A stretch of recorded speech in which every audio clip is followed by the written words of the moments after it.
to the ongoing horror with technology, I'm probably going to be a day late with this, because this is to just make a little mark to say, if my maths is not mistaken, that is, Monday was the anniversary of the first day of the SOMME, and I've been working on this one for a while, so I thought I'd show this at this point, but things just aren't downloading, so I reckon it will go way past midnight before this. And what's the time right now? The time is, where are we? What are we?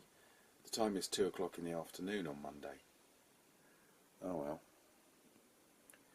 So anyway, here we are with an Amera Plastics vacuum moulded or vacuum formed trench system, which is remarkably similar to a trench system Airfix used to sell, to the point where I get the feeling the bloke who's making these, who happens to live in Northumberland, I get the feeling he might be like the son or something of the fellow who ran the company who made them for Airfix in the first place. I loved the Airfix version of this. It was a bit longer. It ran off into the distance. You got more no man's land, so running down that way. And there was a great pile of earth there, which was a bit odd. And there was a road running along here with a rougher trench system on the other side. The road would join up with other vacuum formed landscapes that were being produced as well, which was quite fun. They weren't cheap, so I had to save up my pocket money for a long time, but I got three. I got the trench system, I got a very strange gun emplacement thing, and I got a dock. I wish I'd got them all, and I wish I'd looked after them. Anyway, we're towards the later stages of this. I have done some film of this, and of course the computer's eaten a lot of it. I found some bits, and I'll show those in a minute. And there's still some mess on here that needs cleaning up.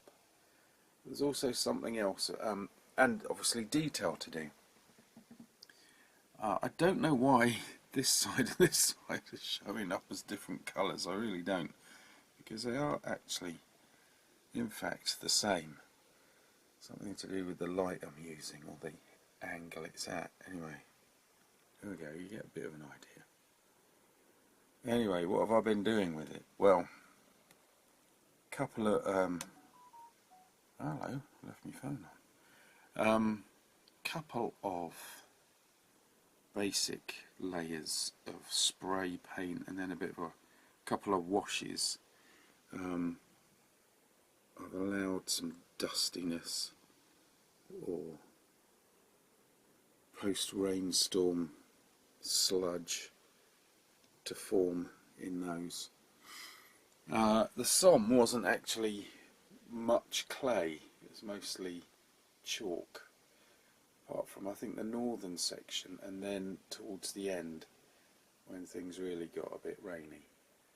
It's Passchendaele and that kind of area that's more muddy. I've been over to the battlefields with work several times and vaguely worked with some people over there. Vaguely. You don't vaguely work with anybody, do you? Just worked occasionally and done research for the places I was working at. I know Passchendaele and Ypres very well. Don't know the SOMME quite so well.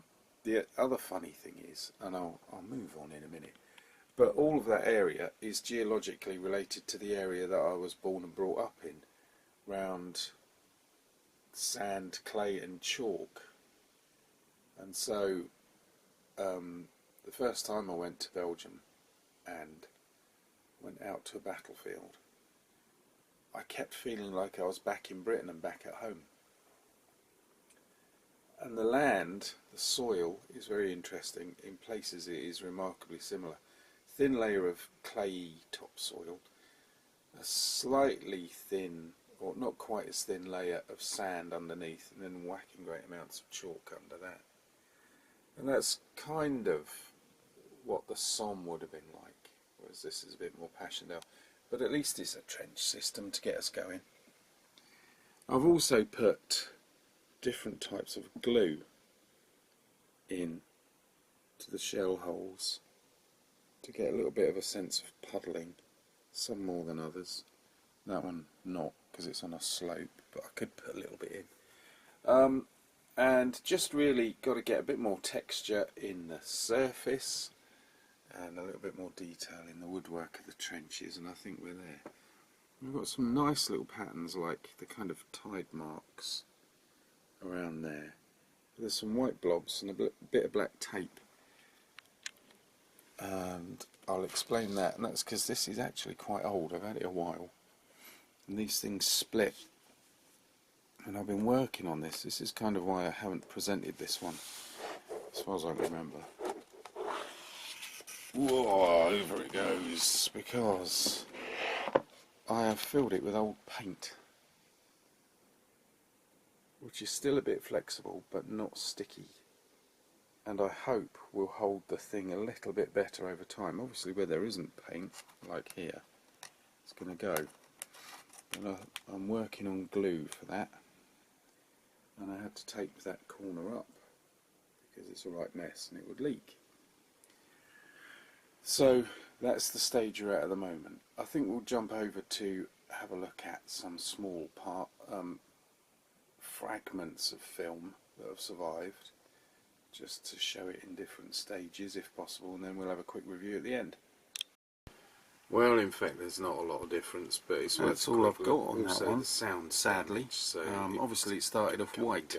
I do make a good point about learning about trench I've just lost the pictures.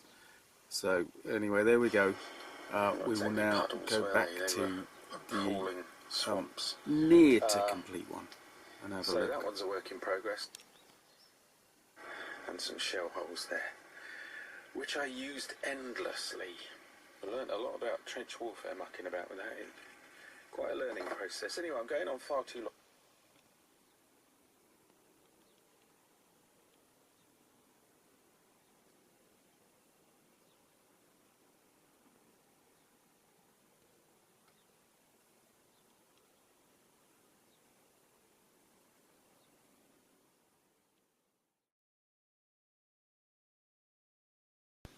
I thought it was worth bringing it outside just to get different light on it. I think maybe it shows up a little bit better. So yeah, shoddy little film. Dreadful way to remember the Somme. But it's a work in progress, I suppose. And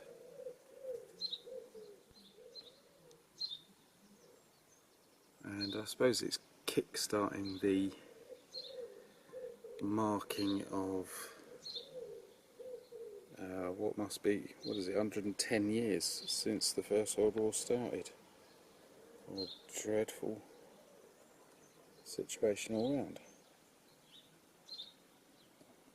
So yeah, I'll have to do some relevant models for the First or Great War and try and do a better job of filming them. But anyway, it's a nice little landscape, this. I do like it. I'm glad I bothered to get it, even if it's taken me a long time to get done, or nearly done.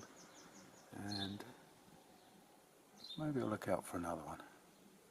Anyway, thanks for really putting up with this shoddy pile of rubbish on my part, and there will be more on this shortly. I've got a funny feeling we're going to go back to the Brumbar next, while things dry on the guillotine, and I once again abandon the cat and craft grad or whatever it is. Anyway, here we are. What a rather moody view. I hadn't expected that to look quite that sombre. There we go. Anyway, yeah, thanks for watching. See you again soon with hopefully something a little bit better.